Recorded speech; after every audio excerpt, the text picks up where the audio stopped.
Waalaikumsalam warahmatullahi wabarakatuh. Halo semuanya, apa kabar nih? Baik. Semoga sehat selalu dan tetap semangat ya. Stay safe.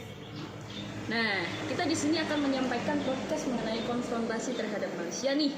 Sebelum ke pokok pembahasan kita, kenalan dulu dong. Kita dari SMA 1 Tayu, tepatnya di kelas 12 MIPA 2. Nah, perkenalkan, nama saya Aura Cantika Nabila Amelia, nomor absen 5. Nama saya Gia Amar Kurniawan, absen 13. Nama saya Priscila Angelina Noviani, absen 26. Ayo langsung bahas. Sebelum itu, ada yang tahu gak sih konfrontasi terhadap Malaysia itu apa? Coba jelasin sedikit-sedikit ya.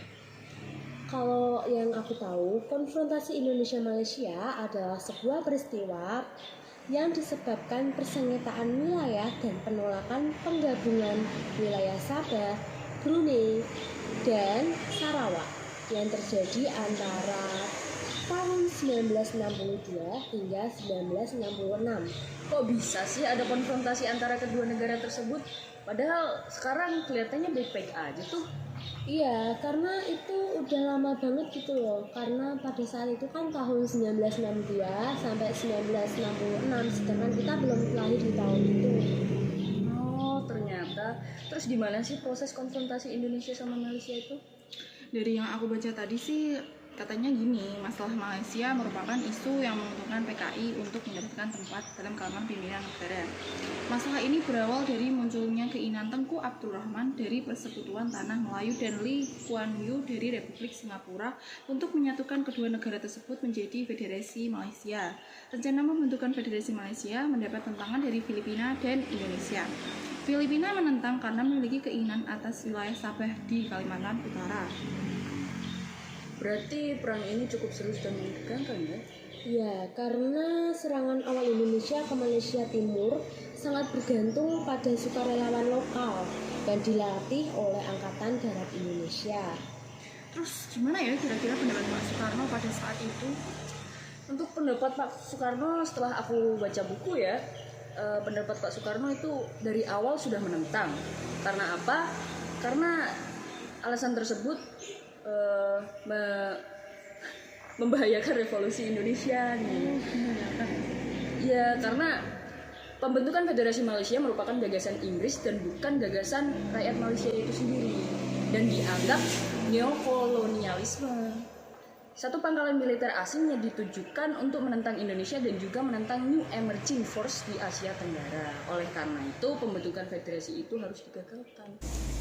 Oh, jadi antara perang Malaysia dan Indonesia ini ada sangkut pautnya ya, antara Indonesia saat itu kan katanya mau keluar gitu dari PBB. Nah iya nih, pada tanggal 7 Januari 1965 Malaysia diterima sebagai anggota tidak tetap Dewan Keamanan PBB. Karena PBB tetap menerima Malaysia menjadi anggota DK pada tanggal 7 Januari 1965, dengan terpaksa Presiden Soekarno memutuskan Indonesia untuk keluar dari PBB.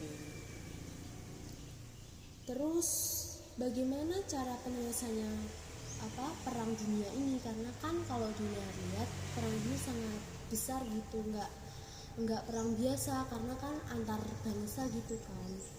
Oh, dari yang aku baca sih sebenarnya di sini bilang kalau untuk meredakan ketegangan di antara tiga negara tersebut, kemudian diadakan konferensi Mapilindo, Malaysia, Filipina, dan Indonesia.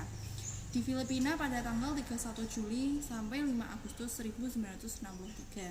Hasil-hasil pertemuan puncak itu memberikan kesan bahwa ketiga kepala pemerintahan berusaha mengadakan penyelesaian secara damai dan sebaik-baiknya mengenai rencana pembentukan Federasi Malaysia yang menjadi sumber sengketa atau masalah ini.